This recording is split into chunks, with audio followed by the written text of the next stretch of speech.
चलिए, तो आज ना हम कंपैरेटिवली थोड़े कॉम्प्लिकेटेड टाइप के, थोड़े डिफरेंट टाइप के सवाल डिस्कस करेंगे।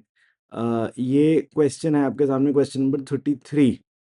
इसको एक बार पढ़िए प्लीज, हम लोग स्टेप बाय स्टेप डिस्कस करते हैं। ठीक ठाक टिपिकल क्वेश्चन है, इसको आराम से 2 बार पढ़िए, फिर हम डिस्कस करते हैं। ऑलराइट, तो क्या है question? LNR Limited wishes to develop new virus cleaner software. The cost of the pilot project would be 2,40,000. Presently, the chances of the product being successfully launched on a commercial scale are rated at 50%. तो basically आप कोई project बनाने का decide कर रहे हैं, initially उसको बनाने में 2,40,000 रुपीज़ लगेंगे, एंड उसके बाद भी वो अच्छे से लॉन्च होगा, इसकी प्रोबेबिलिटी है 50%, half. In case it does succeed, LNR can invest a sum of 20 lakhs to market the product. Such an effort can generate perpetually an annual net after tax cash income of 4 lakh. इससे आपको 4 लाख रुपए का फायदा होगा हर साल जिंदगी भर। Even if the commercial launch fails, they can make investment of a smaller amount of 12 lakhs with hope of gaining perpetually a sum of 1 lakh. Evaluate the proposal, adopting decision tree approach, discount rate is 10%. तो properly सवाल पर आने से पहले मैं एक चीज आप लोगों के साथ डिस्कस करना चाहूंगा। आपको अदरवाइज तो प्रेजेंट वैल्यू वगैरह निकालनी आती है कि हाँ भाई ऐसे ऐसे ऐसे ऐसे ऐसे प्रेजेंट वैल्यू कर लो। अब मान लो आपको क्वेश्चन में दिया हुआ हो कि 1 लाख रुपए फ्यूचर में इनडेफिनेट टाइम तक आएंगे। सपोज 1 लाख रुपए फ्यूचर में इनडेफिनेट टाइम तक आएंगे, तो उसकी प्रेजेंट वैल्यू कितनी है? उसकी प्रेजेंट वैल्यू कितनी है? समझे क्या पूछ रहा हूँ? आपको अगर मैं ये बना के बोलूँ कि हाँ तुम यहाँ खड़े हो, 1 साल बाद 1 लाख आएंगे, एक और साल बाद 1 लाख आएंगे, एक और साल बाद 1 लाख आएंगे, बस इसकी प्रेजेंट वैल्यू करो, तुम कर दोगे पीवीएफ ऑफ 3 इयर्स और उससे मल्टीप्लाई कर दोगे, निकल जाएगा। बट अगर मैं तुमको बोलूं कि नहीं, ये 1 लाख रुपए ना इंडेफिनिट टाइम तक आते जाएंगे, इसकी प्रेजेंट वैल्यू कितनी है? तो यहाँ पर हमें गॉर्डन बाबा को याद करना है, यहाँ पर हमें गॉर्डन बाबा को याद करना है। गॉर्डन इफेक्टिवली क्या बताता था कि फ्यूचर के सारे इनडेफिनिट डिविडेंड्स की प्रेजेंट वैल्यू, जहाँ पे कांस्टेंट ग्रोथ से हो रहा है। अब आपको लगेगा भैया वहां पे तो ग्रोथ था, यहाँ पे तो कोई ग्रोथ है नहीं। हाँ, तो ग्रोथ जीरो है। ग्रोथ के फॉर्मूले में जी की जगह जीरो डाल डाल देंगे, दैट्स इट। तो कुल मिला के आप इस केस में जो 1 लाख 1 लाख 1 लाख इनडेफिनेट टाइम तक आएंगे, तो एक्चुअली ये होता है, इसको टर्मिनल वैल्यू भी कहते हैं, हमने बिजनेस वैल्यूएशन वगैरह करा है। तो terminal value of any time से 0th year will be cash flow first year divided by के माइनस जी। यहाँ पे कैश फ्लो फर्स्ट ईयर कितना है? 1 लाख। के कितना है? 10%। ग्रोथ कितना है? 0। यानी 1 लाख अगर फ्यूचर में इनडेफिनेट टाइम तक आएंगे तो उसकी प्रेजेंट वैल्यू कितनी है? 10 लाख रुपीज। ये एक बात आपको यहाँ पे समझनी है, जो कि आप इस क्वेश्चन में काफी जगह पे अप्लाई कर रहे होंगे।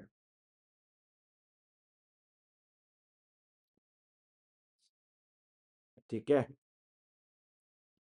तो अब आइए जरा ये वाला सवाल फिर से देखें।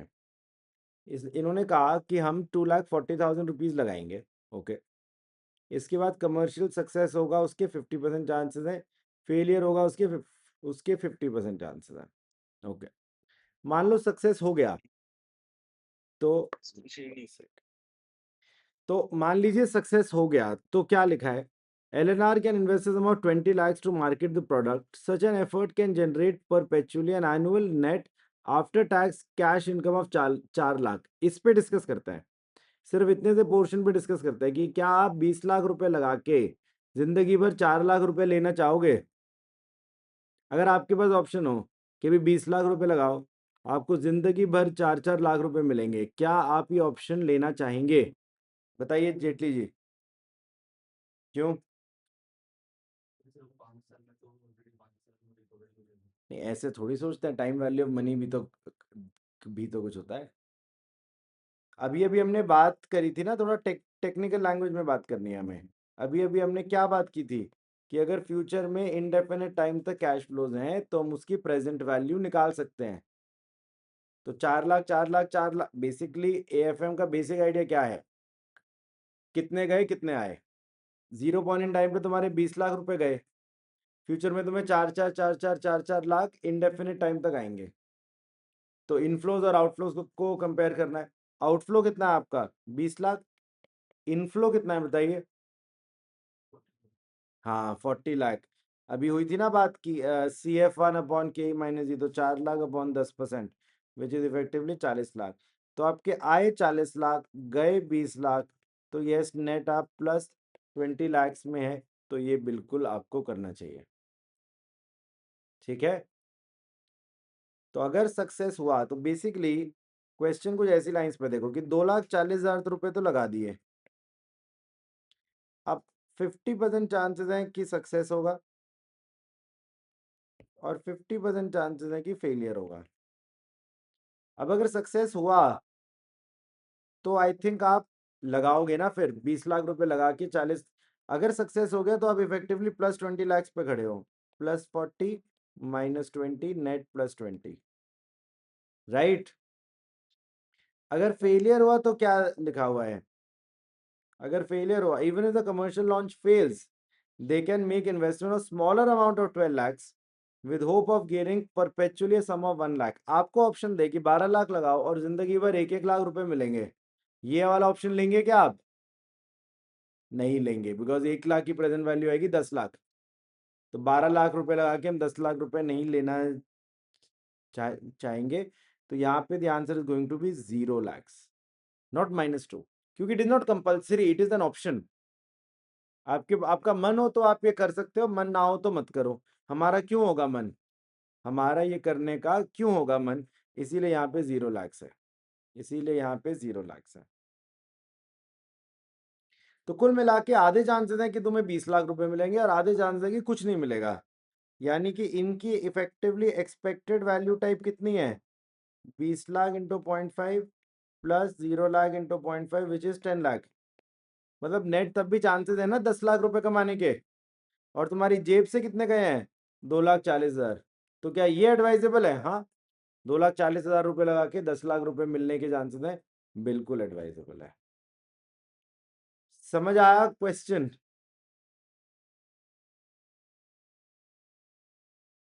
तो एक बार देखिए, समझिए प्लीज।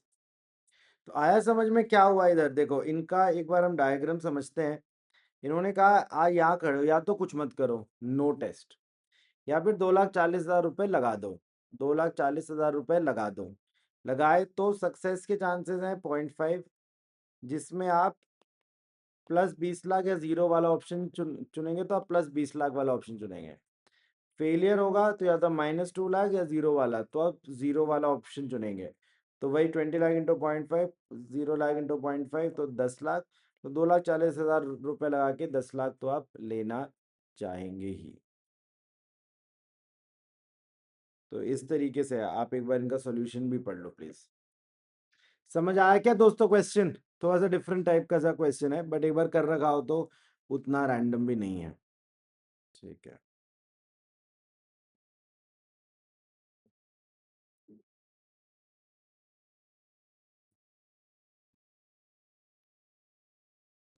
ये हमने कल करे थे क्वेश्चंस। आइए ये वाला क्वेश्चन देखें। ये वाला क्वेश्चन देखिए, क्वेश्चन नंबर 42 पढ़िए अच्छे से प्लीज। ऑल राइट, क्या है question? Suppose MIS Limited is considering installation of solar electricity generating plant for lighting the staff quarters. The plant shall cost rupees 2.5 crores and shall lead to saving in electricity expenses at the current tariff by 21 lakh per year forever. बस इतना सा पढ़ के बताओ, ये करना चाहोगे? ढाई आगे जाके क्वेश्चन दिया हुआ है, कॉस्ट ऑफ कैपिटल है सपोज 10%, कॉस्ट ऑफ कैपिटल है सपोज 10%। तो बताओ ये करना चाहोगे? 2.5 करोड़ रुपए लगा के जिंदगी भर 21 लाख रुपए बचाना चाहोगे? Yes, the answer is no. The answer is no, because 21 lakh forever की प्रेजेंट वैल्यू कितनी आएगी? 2.1 करोड़। 210 लाख मतलब 2.1 करोड़। तो 2.5 करोड़ लगा के हम 2.1 करोड़ लेके सिर्फ क्यों सेटिस्फाई होंगे? However, after 1 year, with change in government in state, the rate of electricity is subject to change. Accordingly, the saving in electricity can be of 12 lakh or 35 lakhs per year forever. तो अभी तो नहीं लगाएंगे, लेकिन एक साल इंतजार भी कर सकते हैं। 1 साल इंतजार करने के बाद कुछ नहीं पता, या तो साल के 12 लाख बचेंगे या तो साल के 35 लाख बचेंगे। अगर साल के 12 लाख बचेंगे तो क्या आप ये प्रोजेक्ट लेंगे? नहीं लेंगे, फिर तो और भी नहीं लेंगे। सिर्फ 1.2 करोड़ आएंगे और 2.5 करोड़ जाएंगे, बिल्कुल भी नहीं लेंगे ये वाला प्रोजेक्ट। हाँ, अगर 35 लाख रुपीज बचते होंगे तो लेंगे, क्योंकि 35 लाख रुपीज की प्रेजेंट वैल्यू कितनी हो जाएगी? 3.5 करोड़। 3.5 करोड़ और लगे हैं सिर्फ 2.5 करोड़, तो 3.5 माइनस 2.5, 1 करोड़ रुपीज हमारे नेट बच जाएंगे। Assuming WACC of MIS is 10% and risk-free rate is 8%, decide whether MIS should accept the project today or wait 1 year and see after 1 year. तो यहाँ पर आप देखोगे तो आपको ना प्रोबेबिलिटीज नहीं गिवन। पिछले सवाल में आपको प्रोबेबिलिटीज गिवन थी कि इतने होने के इतने चांसेस हैं, इतने होने के इतने चांसेस हैं। यहाँ पर प्रोबेबिलिटीज नहीं गिवन, तो आपको प्रोबेबिलिटी निकालनी पड़ेगी। और इसके लिए हमने जैसे डेरिवेटिव्स में बायनोमियल मॉडल में डिस्कस करा था, कुछ उस तरीके से आपको अप्रोच करना पड़ेगा। तो क्या गिवन था कि अभी प्रोजेक्ट जिस हालत में है, या चलो मैं इन्हीं के से दिखाता हूँ। देखिए, तो क्वेश्चन में दिया हुआ है कि WACC is 10% and risk free rate is 8%। Okay, आइए सोल्यूशन दिखाओ आपको। एज ऑन टुडे आपके WACC 10% है, तो 21 लाख डिवाइडेड बाय 10%, 2.1 करोड़ आएंगे और जाएंगे 2.5 करोड़। तो क्या ये प्रोजेक्ट एडवाइजेबल है? नहीं, ये प्रोजेक्ट एडवाइजेबल नहीं है। तो अभी जिस फॉर्म में है उस फॉर्म में तो एक्सेप्ट नहीं करना चाहिए। ओके, अब 1 साल बाद का जरा देखें क्या सीन है। तो 1 साल बाद पहले तो हमें ये देखना है कि क्या होने के चांस, कि जैसे वो बोल रहा है ना कि या तो 35 लाख पर ईयर बचेंगे या 12 लाख पर ईयर बचेंगे, तो पहले हमें वो निकालना पड़ेगा कि वो उतने उतने बचने की प्रोबेबिलिटी कितनी है। तो आपको ना एक बार जरा प्रोजेक्ट की वैल्यू की टर्म्स में सोचना है। आपको प्रोजेक्ट की वैल्यू की टर्म्स में सोचना है। प्रेजेंट एट प्रेजेंट प्रोजेक्ट है 21 लाख पर ईयर बचाएगा, मतलब 2.1 करोड़ इनडेफिनेट टाइम तक बचाएगा।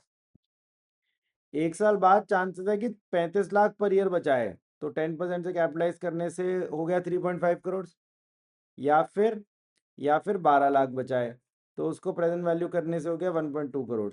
अब हम इसकी प्रोबेबिलिटी निकालेंगे। ये हमारा बायनोमियल ट्री बनेगा। थोड़ी टिपिकल सी बात है, बट ये हमारा बायनोमियल ट्री बनेगा और इसमें आप रिस्क फ्री रेट से बनाएंगे। बेसिकली WACC जो है वो आपका स्पेसिफिक WACC है कि आपको क्या कॉस्ट पड़ रही है, लेकिन ये तो आपके स्पेसिफिक नहीं है, ये तो मार्केट का एक प्रोजेक्ट है, तो इसलिए इस पर रिस्क फ्री रेट लगाया जाएगा। थोड़ी टिपिकल सी बात है। तो ये फिर हमने चलो मैं एक बार वहां पे कॉपी कर लेता हूँ।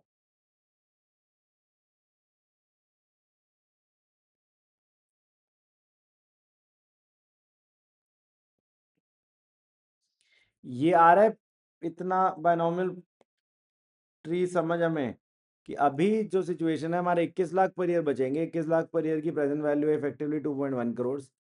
1 साल बाद 35 लाख रुपए पर ईयर बच सकते हैं, उसकी प्रेजेंट वैल्यू 3.5 करोड़, या या 12 लाख पर ईयर बच सकते हैं, उसकी प्रेजेंट वैल्यू है 1.2 करोड़। अब हमें ये निकालना है कि होने की या ना होने की प्रोबेबिलिटी कितनी कितनी है। तो P और 1 माइनस P मान लेंगे, तो 2.1 करोड़ की 1 साल बाद की वैल्यू हो जाएगी इतनी, और वो इस तरफ से बन रही है इतनी 3.5P प्लस 1.2 1 माइनस P, और इन दोनों को हम इक्वेट कर देंगे। तो यहाँ से आपकी प्रोबेबिलिटी निकल आएगी, यहाँ से आपकी प्रोबेबिलिटी निकल आएगी। एक बार ज़रा देखिए प्लीज़, सब लोग आराम से प्रोबेबिलिटी निकालिए। यहाँ तक एक बार डाइजेस्ट करिए, फिर हम आगे चलते हैं क्वेश्चन में। तो यहाँ से आप प्रोबेबिलिटी निकाल पाएंगे, यहाँ से आप प्रोबेबिलिटी निकाल पाएंगे। तो कितनी निकली प्रोबेबिलिटी? 0.464.536। ओके,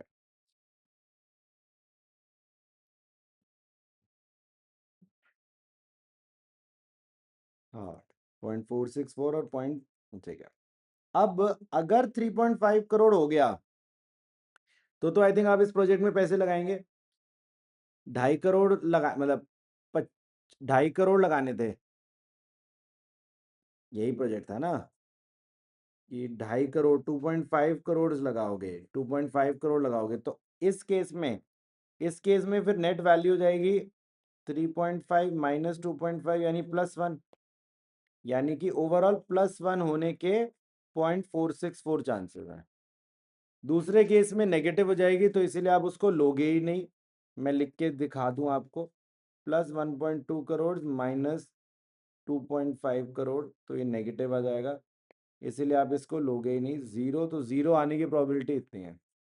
तो कुल मिला के क्या सीन हो गया कि 1 × 0.464 प्लस 0 × 0.536, ये कब की वैल्यू है? 1 साल बाद की। इसको अब हम 1 साल से प्रेजेंट वैल्यू लाएंगे, ये हमें 10%, ये भी इसने 8% से प्रेजेंट वैल्यू किया हुआ है।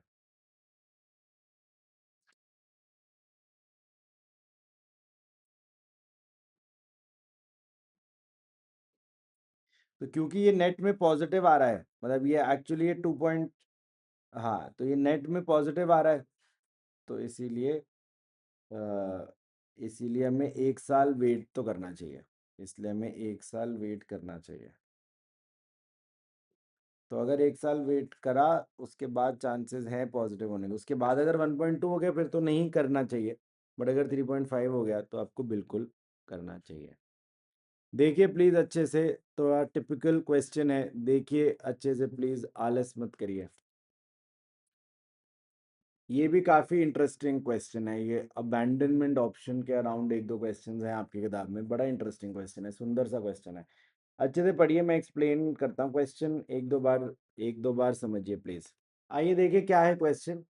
IPL already in production of fertilizer is considering a proposal of building a new plant to produce pesticides. Suppose the present value of proposal is 100 crore without the abandonment option. Abandonment option है क्या? Abandonment option ये है कि आप इसको छोड़ के जा सकते हो, आप इस प्रोजेक्ट को कभी भी छोड़ सकते हो। अगर आपको लग रहा है कि अब ये प्रोजेक्ट मेरे लिए फीजिबल नहीं है, आपने इनिशियली ये प्रोजेक्ट ज्वाइन किया सोच के कि हाँ ये आपके लिए बढ़िया होगा, फीजिबल होगा, आगे जाके आपको लगा ये आपके लिए फीजिबल नहीं है, तो आपको इसको छोड़ना है, तो आप छोड़ पाओ, that is the abandonment option. वरना कैपिटल बजटिंग पढ़ाते time one of the first thing that we say is कि these are mostly irreversible decisions, these are very big decisions, irreversible decision. आप कोई फैक्ट्री लगाओ और उसको छोड़ के थोड़ी भाग सकते हो, बट यहाँ पर किसी ने आपको अबैंडनमेंट ऑप्शन दिया है कि आप भाई ये चाहो तो भाग जाओ। IPL already in production of fertilizer is considering a proposal of building a new plant to produce pesticides. Suppose the present value of proposal is 100 crores without the abandonment option. Okay. However, after 1 year, if market condition or pesticide turns out to be favorable, the present value of proposal will increase by 30%. यानी अभी कितनी है? 100। एक चीज ये हो सकती है कि 30% से बढ़ जाए, यानी 130 हो जाए। On the other hand, market conditions remain sluggish, the present value of proposal will be reduced by 40%, यानी 100 से 40% कम होके 60 बच जाए। In case company is not interested in continuation of the project, it can be disposed of for 80 crore after 1 year. ये आपका abandonment option, कि अगर आप 1 साल के बाद इसको नहीं करना चाहो परस्यू, तो 80 करोड़ लेके जा सकते हो। This is the abandonment option. If the risk-free rate is 8%, then what will be the value of abandonment option? तो अभी उस प्रोजेक्ट का पे ऑफ एटसेट्रा कितना है? 100 करोड़। 1 साल बाद कितना कितना हो जाएगा? या तो 130 करोड़ या तो 80 करोड़, ऐसा कुछ नहीं, 80 नहीं, 60 करोड़। और शायद 8% था रिस्क फ्री रेट। अब आप एक बार इस पे वो लगाओ, बायनोमियल लगाओ और प्रोबेबिलिटी निकालो। बायनोमियल लगाओ और प्रोबेबिलिटी निकालो प्लीज, इसकी प्रोबेबिलिटी निकालिए प्लीज, बायनोमियल लगाइए, प्रोबेबिलिटी निकालिए। हाँ जी, कितनी निकली प्रोबेबिलिटी? तो बेसिकली कुछ ऐसी इक्वेशन बनाई होगी आपने, 100 × 1 + 8% is equal to 130p + 60 × 1 - p। हाँ जी, तो कितनी निकली? 0.685, 0.315। अब अब अबैंडनमेंट ऑफ देखो 0 पॉइंट इन टाइम पे क्या आप ये प्रोजेक्ट एक्सेप्ट करा होगा? शायद हाँ। 130 इंटू 0.685 और 16 एक बार निकाल के देखें। हाँ मतलब उतना ही आएगा, ठीक है, इतना ही आएगा। तो आपने 0 पॉइंट टाइम पे कर लिया होगा ये वाला प्रोजेक्ट एक्सेप्ट। अब आगे जाके अगर तो प्राइस हो जाता है 130, मतलब प्रोजेक्ट की वैल्यू हो जाती है 130, तो आप खुश हो? क्वेश्चन में क्या था कि आप कभी भी इसको छोड़ के भाग सकते हो, 80 करोड़ रुपए लो और छोड़ के जाओ। अब आप क्यों जाओगे? अगर 130 हो गया तो अब 80 करोड़ लेके क्यों ही जाओगे? समझ आ रही है बात? तो इसलिए वैल्यू ऑफ अबैंडनमेंट ऑप्शन कितनी हो गई? 0। इस केस में वैल्यू ऑफ अबैंडनमेंट ऑप्शन कितनी हो गई? 0। और दूसरे केस में अगर ये ऑप्शन तुम्हें कोई दे कि यहाँ पे 80 करोड़ लो और जाओ, तो तुम्हें कितने का फायदा होगा? 20 करोड़ का। तुम इफेक्टिवली -60 करोड़ में खड़े थे और उसकी मतलब 60 माइनस नहीं, सॉरी, +60 करोड़ में ही खड़े थे, लेकिन तुम्हें किसी ने उसकी जगह 80 करोड़ ऑफर कर दिए तो तुम बिल्कुल लोगे। तो इस केस में वैल्यू ऑफ अबैंडनमेंट ऑप्शन हो गया +20। अब आप इसकी प्रोबेबिलिटी वगैरह के साथ प्रेजेंट वैल्यू करेंगे तो 0 मिलने के मतलब उस अबैंडनमेंट ऑप्शन की वैल्यू 0 होने के चांसेस है 0.685 या 20 होने के चांसेस है 0.315। तो ये 1 साल बाद और फिर इसकी आप प्रेजेंट वैल्यू कर देंगे। तो आज के दिन वैल्यू ऑफ अबैंडनमेंट ऑप्शन कुछ इतनी है। अच्छा क्वेश्चन है ये, देखिए प्लीज अच्छे से। आया समझ में कुछ कुछ? ये देखिए अच्छे से, ये 2-3 क्वेश्चंस जो अभी हमने करे हैं इनको देखिए अच्छे से प्लीज। आइए और इन जनरल चैप्टर थोड़ा रिवाइज करें। फर्स्ट क्वेश्चन भी हमने नहीं करा था डिस्कस, ये एक ही क्वेश्चन है, कुछ टाइम पहले इंट्रोड्यूस करा था इन्होंने, called adjusted present value, APV, adjusted present value, adjusted net present value. आइए जरा एक बार पढ़ें क्या क्वेश्चन है। The management of a multinational company TL Limited is engaged in construction of infrastructure project. A proposal to construct a toll road in Nepal is under consideration of the management. The following information is available. The initial investment will be in purchase of equipment costing $US 250 lakhs. Initially आपको 2.5 करोड़ लगाने हैं, 2.5 crore dollar. Economic life of the equipment is 10 years. The depreciation of the equipment will be charged on straight line method. EBITDA to be collected from the toll road is projected to be $33 lakhs per annum for a period of 20 years. आपको $33 लाख पर annum मिलेंगे for 20 years. To encourage investment. अच्छा, लेकिन ऊपर एक जो project था, equipment था, उसकी लाइफ 10 ही साल थी। पैसे आएंगे 20 साल तक, लेकिन जो कोई इक्विपमेंट है मतलब उसका डेप्रिसिएशन 10 ही साल तक मिलेगा। To encourage investment, Nepalese government is offering a 15-year term loan of $150 lakhs at an interest rate of 6%. Interest is to be paid annually. Loan will be repaid at the end of 15 year in one tranche. तो कुछ चीज़ें 10 साल तक हैं, कुछ चीज़ें 20 साल तक हैं, कुछ चीज़ें 15 साल तक हैं। Okay. The required rate of return for the project under all equity financing is 12%. अगर सिर्फ equity वालों के पॉइंट ऑफ व्यू से बात करो तो उन्हें 12% चाहिए। Post tax cost of debt is 5.6% per annum. Corporate tax rate is 30%. All cash flows will be in US dollars. You're required to advise the management on viability of the proposal by using adjusted NPV method. आप एक काम करिए, एक बारी को interest भूल जाइए। तो अगर आप इंटरेस्ट को भूल जाएं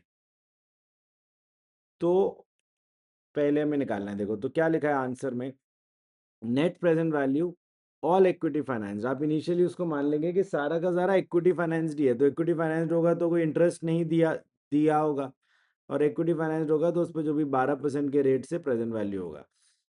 तो ओके, तो मान लिया ऑल इक्विटी फाइनेंस्ड है, तो अब क्या करें? तो I think 250 lakh 0 point time पे गए, फिर आपको डेप्रिसिएशन मिला 25-25 लाख 10 साल तक। आपको पैसे कितने मिले? 33 lakhs 20 years तक, 33 and so on for 20 years। इसको तो हम अभी स्किप कर कर रहे हैं, क्यों? क्योंकि हम मान रहे हैं ऑल इक्विटी फाइनेंस्ड है। तो फिर तो दो ही चीजें हैं आपकी। एक आपको देखना है कि आपको 33 लाख रुपीज, अच्छा टैक्स रेट भी है, 33 लाख का 30%, सॉरी 33 लाख का 70%, 33 लाख का 70% आपको मिलेगा फॉर द नेक्स्ट 20 years। इसकी आप प्रेजेंट वैल्यू कर दोगे। और जो डेप्रिसिएशन है, आपको आइडिया होगा, डेप्रिसिएशन पे इफेक्टिवली टैक्स सेविंग का इन्फ्लो होता है। डेप्रिसिएशन पर टैक्स सेविंग का इन्फ्लो होता है। तो डेप्रिसिएशन कितना है? 25 लाख बटा 10, सॉरी 250 लाख बटा 10, 25 लाख। तो 25 लाख का 30%, 25 लाख का 30% for how many years? For 10 years। ये भी आपका एक इन्फ्लो है। तो इन दो इन्फ्लोज को आई थिंक आप प्रेजेंट वैल्यू कर देंगे, और उसमें से 2.5 करोड़ मतलब 250 lakhs माइनस कर देंगे। एक बार निकालने का ट्राई करिए प्लीज, सब लोग लिख के निकालिए प्लीज। ऑल इक्विटी फाइनेंस है तो 12% से प्रेजेंट वैल्यू करना होगा। तो अगर इन लाइंस पे कोई सवाल आएगा, तो चली गई स्क्रीन। अगर इन लाइंस पे कोई सवाल आएगा तो आपको पहले क्या करना है? आपको पहले उसे ऑल इक्विटी फाइनेंस मानना है। आपको उसे ऑल इक्विटी फाइनेंस मानना है। ऑल इक्विटी फाइनेंस मान के आपको उसकी प्रेजेंट वैल्यू, एनपीवी वगैरह निकाल देनी है। अब आप समझिए इसके बाद क्या करना है। जो आप इंटरेस्ट देंगे, तो ओके, तो ये तो आपका एनपीवी, ओके, बेस एनपीवी बोलते हैं इसको। अब आपको एक चीज निकालनी है। तो आप जो इंटरेस्ट देंगे, उस इंटरेस्ट पे आपको टैक्स सेविंग का इन्फ्लो होगा। अब आप इंटरेस्ट कितना, कितने टाइम देंगे? आई थिंक आपने 150 लाख का लोन लिया है 6% पे, तो 150 लाख का 6% कितना हो गया? 9 लाख। तो आप 9 lakh per year for 15 years interest देंगे और इस पे आपको टैक्स सेविंग का इन्फ्लो होगा। तो 9 लाख का 30%, 9 लाख का 30% आपको 15 साल तक आएगा। 9 लाख का 30% आपको 15 साल तक आएगा। इसकी भी आप प्रेजेंट वैल्यू कर दोगे, ये भी आपका एक बेनिफिट है। तो फिर आप ये बेनिफिट और पिछले वाले को नेट कर दो, ये नेट भी नेगेटिव आया, इसीलिए आपको ये प्रोजेक्ट एक्सेप्ट नहीं करना चाहिए। देखिए अच्छे से प्लीज। All right. फिर इसके बाद आइए एक बार जरा जल्दी जल्दी से रिवाइज कर लें, गो थ्रू कर लें क्वेश्चंस को। तो इसके बाद ये इन्फ्लेशन वाले सवाल हैं। इन्फ्लेशन पे हमारी बात हुई थी कि जो without the effect of inflation होता है, उसको बोला जाता है रियल कैश फ्लो, और जो इन्फ्लेशन के इफेक्ट के बाद की जो फिगर होती है, उसको बोला जाता है नॉमिनल कैश फ्लो। ऐसे ही जो मतलब आपके कैश फ्लोज भी ऐसे इन्फ्लेशन एडजस्टेड या नॉट इन्फ्लेशन एडजस्टेड होते हैं, और ऐसे आपके जो डिस्काउंटिंग रेट्स हैं वो भी इन्फ्लेशन एडजस्टेड या नॉट इन्फ्लेशन एडजस्टेड होते हैं। दोनों को सेम रखते हुए चलना है। या तो अगर कैश फ्लोज इन्फ्लेशन एडजस्टेड है तो डिस्काउंट रेट भी इन्फ्लेशन एडजस्टेड होगा, और अगर कैश फ्लो इन्फ्लेशन एडजस्टेड नहीं है तो डिस्काउंट रेट भी इन्फ्लेशन एडजस्टेड नहीं होगा। इस तरीके से ये चीज़ें वर्क करती हैं।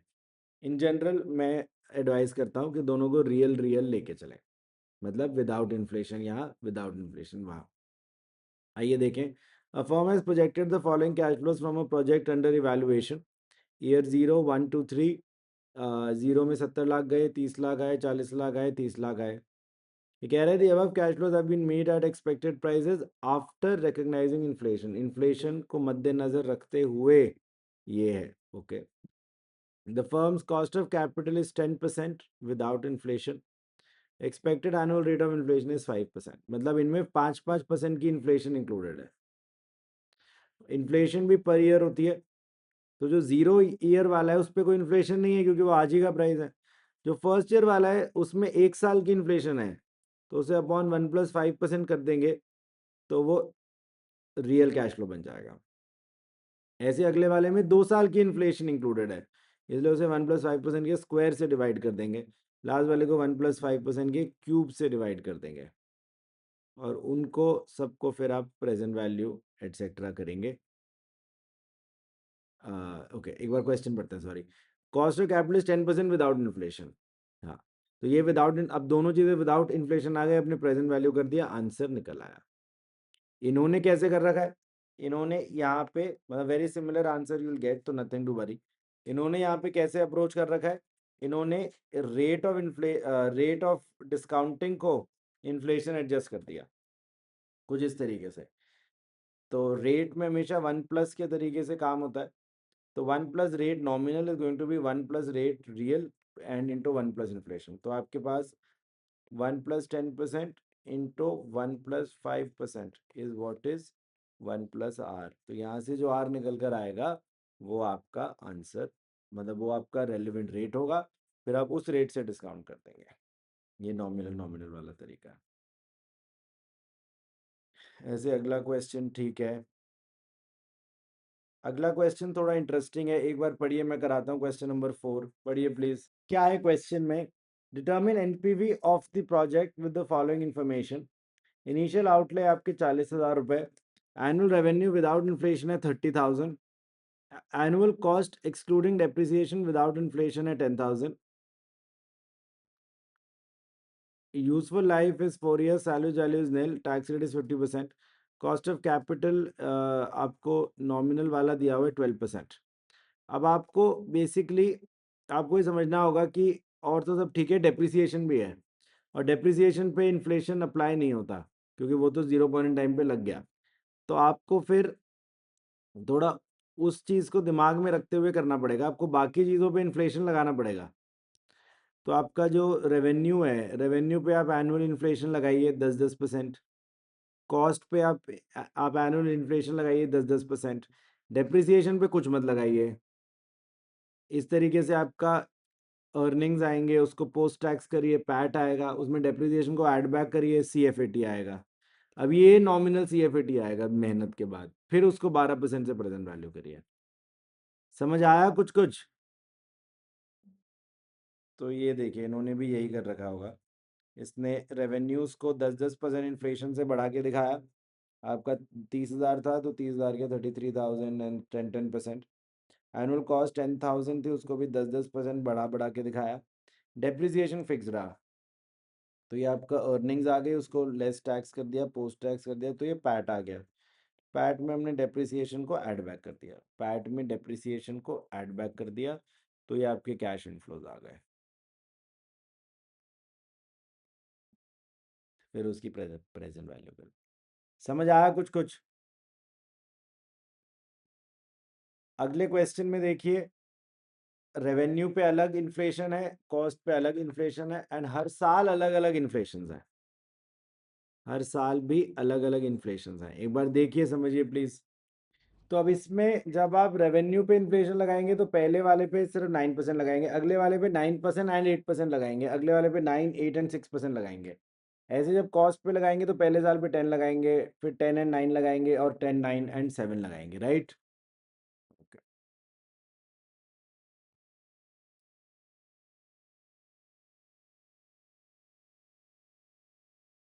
फिर ये वाले नॉर्मल एनपीवी वगैरह निकालने के सवाल थे, बहुत ही नॉर्मल नॉर्मल से, इनमें कुछ है नहीं है सच। कोएफिशिएंट ऑफ वेरिएशन होता है sigma upon NPV, coefficient of variation होता है सिग्मा अपॉन एनपीवी, यानी standard deviation divided by the net present value.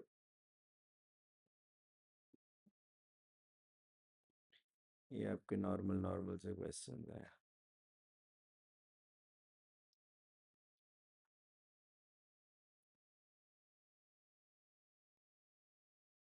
Sensitivity analysis हमने काफी डिटेल में बातें की थी। सेंसिटिविटी एनालिसिस बेसिकली ये होता है कि आपका कोई भी जो प्रोजेक्ट है उसकी जो एनपीवी वगैरह है वो ना काफी सारे फैक्टर्स पे डिपेंड करती है।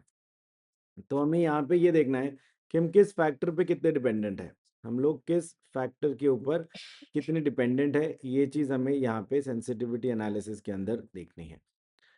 तो आइए ज़रा देखें। तो इसमें दो तरीके होते हैं बेसिकली। पहले वाले सेट ऑफ क्वेश्चंस में ये है कि आप एक एक फैक्टर को एट अ टाइम थोड़ा थोड़ा एडवर्सली इम्पैक्ट करवा देते हैं। आइए मैं दिखाऊँ आपको। From the following details relating to a project, analyze the sensitivity of the project to changes in initial project cost, annual cash inflow, and cost of capital, considering a 10% adverse variance in each variable. मतलब okay, तो कह रहा है एक एक हर एक factor को 10-10% adversely impact कराओ। एडवर्सली इम्पैक्ट मतलब खराब तरीके से। तो अगर रेवेन्यू है तो वो घटा दो, कॉस्ट है तो वो बढ़ा दो एंड सो ऑन। तो इनिशियल प्रोजेक्ट कॉस्ट है 1,20,000, एनुअल कैश इनफ्लो है 45,000, प्रोजेक्ट लाइफ है 4 years, कॉस्ट ऑफ कैपिटल है 10%। तो एक तो आप इनिशियल एनपीवी निकाल लेंगे, एक आप निकाल लेंगे इनिशियल एनपीवी, फिर और क्या निकालेंगे? अब आप one factor at a time को 10% एडवर्सली इम्पैक्ट करेंगे। सपोज मैंने सबसे पहले पकड़ा इनिशियल प्रोजेक्ट कॉस्ट, तो ये 1,20,000 है, इसको 10% एडवर्सली इम्पैक्ट कराऊंगा तो इंक्रीज कर दूंगा, तो 1,20,000 से बढ़ के हो जाएगी 1,32,000। तो ये बढ़ गई, तो मेरी एनपीवी हो जाएगी कम। अब मैं पुरानी ओरिजिनल एनपीवी और नई एनपीवी को कंपेयर करूंगा और बोलूंगा देख भाई, इनिशियल प्रोजेक्ट कॉस्ट अगर 10% बढ़ गई तो तेरी एनपीवी में देख इतने परसेंट का इम्पैक्ट आएगा। फिर ऐसे एनुअल कैश इनफ्लो को 10% घटा दो, लेकिन अब प्रोजेक्ट कॉस्ट को एक बीस ही रखो। एक टाइम पे एक ही फैक्टर को चेंज करना है। ध्यान आ रहा है सबको? एक बार समझिए, देखिए प्लीज, समझिए, देखिए, समझिए, फिर मैं इंडिविजुअल फिगर्स आपके साथ डिस्कस करता हूँ। समझिए प्लीज सिचुएशन। तो इसने देखिए, मैं आपको दिखाऊं, इसने ओरिजिनल एनपीवी निकाली 22,605, फिर इसने इनिशियल प्रोजेक्ट कॉस्ट को 10% एडवर्सली इम्पैक्ट करा दिया, यानी 10% इंक्रीज कर दिया, तो आपकी नई एनपीवी आ गई 10,605। फिर इसने ओरिजिनल एनपीवी और इस एनपीवी को कंपेयर किया कि भाई देखो 53% का इम्पैक्ट आ गया। ऐसे एनुअल कैश इनफ्लो अगर 10% एडवर्सली इम्पैक्ट होता है तो 63% का इम्पैक्ट आ गया। तो इन्हीं दो में बात करो, किस पे ज्यादा सेंसिटिव हुआ, इनिशियल प्रोजेक्ट कॉस्ट पे या एनुअल कैश इनफ्लो पे? एनुअल कैश इनफ्लो पे, क्योंकि इस सिर्फ 10% हिलाने से 63%, लगभग 2/3 कम हो गई एनपीवी। कॉस्ट ऑफ कैपिटल पे सिर्फ 13% है, तो सबसे ज्यादा सेंसिटिव किस पे है? इस पे, एनुअल कैश इनफ्लो पे। समझ आया कुछ कुछ? ऐसे ही मिलता जुलता अगला सवाल है, ऐसे मिलता जुलता अगला सवाल है, इसमें बस 2.5% को वेरी कराना है एडवर्सली।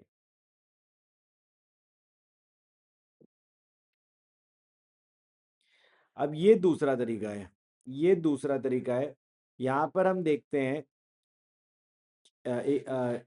चलो, तो यहाँ पर हम ये देखते हैं कि आप अपने उस फैक्टर में, जो भी आपने फैक्टर पकड़ा है जिस पे आप सेंसिटिविटी निकाल रहे हो, आप उसमें कितना परसेंट का डिविएशन अफोर्ड कर सकते हो। मतलब कि मान लीजिए जैसे सेलिंग प्राइस है 60 रुपीज यहाँ पे, तो अभी तो 60 है, तुम ये निकालो कितने पे जीरो हो जाएगा, मतलब कितने पे एनपीवी जीरो हो जाएगा, कितने सेलिंग प्राइस पे एनपीवी विल बिकम जीरो, वो प्राइस निकाल लो। और फिर देखो कि तुम, जैसे वो वाला प्राइस इस केस में अराउंड 55 रुपीज आएगा, तो तुम कितना अफोर्ड कर सकते हो? 60 से 55 तक गिरना, 60 से 55 तक गिरना, तुम इतना अफोर्ड कर सकते हो। तो उतना, उतनी परसेंटेज निकाल के बात होती है। एक बार ये वाला क्वेश्चन कर लेते हैं, थोड़ा सा सॉल्व। ओरिजिनल एनपीवी निकालने की कोई नीड नहीं है ऑनेस्टली।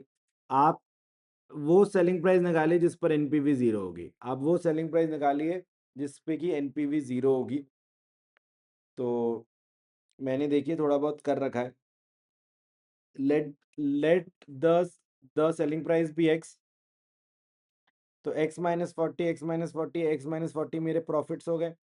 20,000, 30,000, 30,000 यूनिट से मल्टीप्लाई कर दिया और डिस्काउंट कर दिया, और इस पूरे को 10 लाख से इक्वेट कर दिया, बिकॉज एनपीवी को जीरो करना है। तो अब बच्चे ना इसको सॉल्व करने में काफ़ी स्ट्रगल करते हैं। आई थिंक एक तो ये करना चाहिए कि 0 0 0 सारे हटा दो, ये वाला, फिर लाख और थाउजेंड्स को भी काट दो, तो सिर्फ लाख, ओके। और फिर x-40 पूरे से कॉमन निकाल लो, x-40 पूरे से कॉमन निकाल लो और अंदर की इक्वेशन सॉल्व कर लो, तो तुम ज्यादा कंफर्टेबल होगे। करो जरा सॉल्व, करो करो करो करो। कितने सेलिंग प्राइस पर एनपीवी जीरो आया, हुआ क्या सॉल्व? करिए करिए करिए करिए करिए। हाँ जी, तो कितना सेलिंग प्राइस आया जिस पर एनपीवी जीरो है? 55.26। तो अब आप ये समझो कि आप मतलब सेलिंग प्राइस में कितना परसेंट डिविएशन अफोर्ड कर सकते हो, 60 से 55.26, सिर्फ इतना ही डिविएशन आप अफोर्ड कर सकते हो, तो वो परसेंटेज निकाल दो। ऐसे ही सब में वो परसेंटेज निकालो। मतलब आपको हर एक फैक्टर को वन एट अ टाइम देखना है कि भाई ये फैक्टर की वैल्यू कितनी हो जाए कि एनपीवी जीरो हो जाए, ये वाले फैक्टर की वैल्यू कितनी हो जाए कि एनपीवी जीरो हो जाए। इस तरीके से आपको एक एक फैक्टर को देखना है। तो सबसे ज्यादा सेंसिटिव आप किसकी तरफ होगे, जिसमें आप सबसे कम डिविएशन अफोर्ड कर सकते हो। देखिए मैं समझाता हूं आपको। आपका सेलिंग प्राइस उन्होंने बोला 55.26 पे एनपीवी जीरो हो जाएगा, मतलब आप सेलिंग प्राइस पे कितना परसेंट डिविएशन अफोर्ड कर सकते हो, 7.9%। ओके। कॉस्ट में, कॉस्ट ये कह रहा है 44.74 की कॉस्ट पे जीरो हो जाएगा। अभी कॉस्ट कितनी है, 40 है। तो तुम कॉस्ट में कितना डिविएशन अफोर्ड कर सकते हो, 11.85%। इन्हीं दो की बात कर लेते हैं, किसकी तरफ ज्यादा सेंसिटिव हो, सेलिंग प्राइस या कॉस्ट। सेलिंग प्राइस, क्योंकि जेटली जी समझिए ये है क्या कि मैं कितना परसेंट डिविएशन अफोर्ड कर सकता हूँ, मतलब एक हिसाब से इसमें कितना मार्जिन है, समझे। नहीं, नहीं ना, कोई कोई नहीं, आइए स्टेप बाय स्टेप करते हैं। अभी सेलिंग प्राइस 60 है, सब खुश हैं, 55.26 हो जाएगा या इससे कम हो जाएगा तो एनपीवी जीरो हो जाएगी। तो अब सेलिंग प्राइस में कितना डिविएशन अफोर्ड कर सकते हो सर, 7.9% का। ओके। कॉस्ट अभी 40 है, कॉस्ट अगर 44 हो गई तो एनपीवी जीरो हो जाएगी। तो आप कॉस्ट में कितना परसेंट डिविएशन अफोर्ड कर सकते हो, इतना। तो जहां ज्यादा अफोर्ड कर सकते हो, अब मान लो आपके 171 नंबर हैं, तो आपके पास एक्स्ट्रा है ना, आपके 5-10 नंबर कम भी आते हैं तो आपको टेंशन ना होती। अब आपके आए 151 है, तो ज्यादा, तो आप सिर्फ एक ही नंबर और लूज करना अफोर्ड कर सकते थे ना, तो अब यहाँ पे ज्यादा सेंसिटिव थे।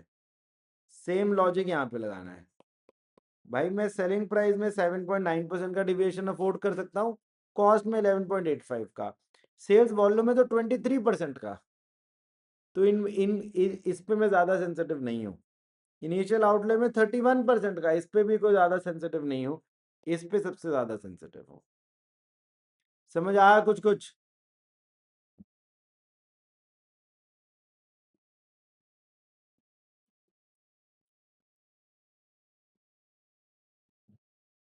ये वाला क्वेश्चन बड़ा अच्छा क्वेश्चन है, बहुत दिक्कत आती है बच्चों को इसमें, फिक्स कॉस्ट वाले पोर्शन में। आइए जरा साथ साथ में करते हैं।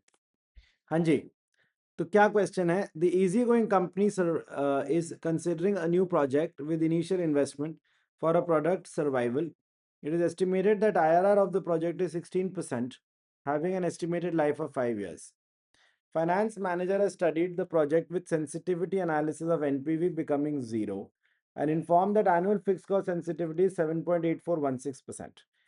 इस पे किसका बाद में काम आएगा, versus cost of capital sensitivity 60%, इसका भी इमीडिएटली काम आएगा। अब जरा ध्यान से सुनिएगा, आपने सबने कर रखा है पहले, क्वेश्चन रिवाइज ही कर रहे हैं।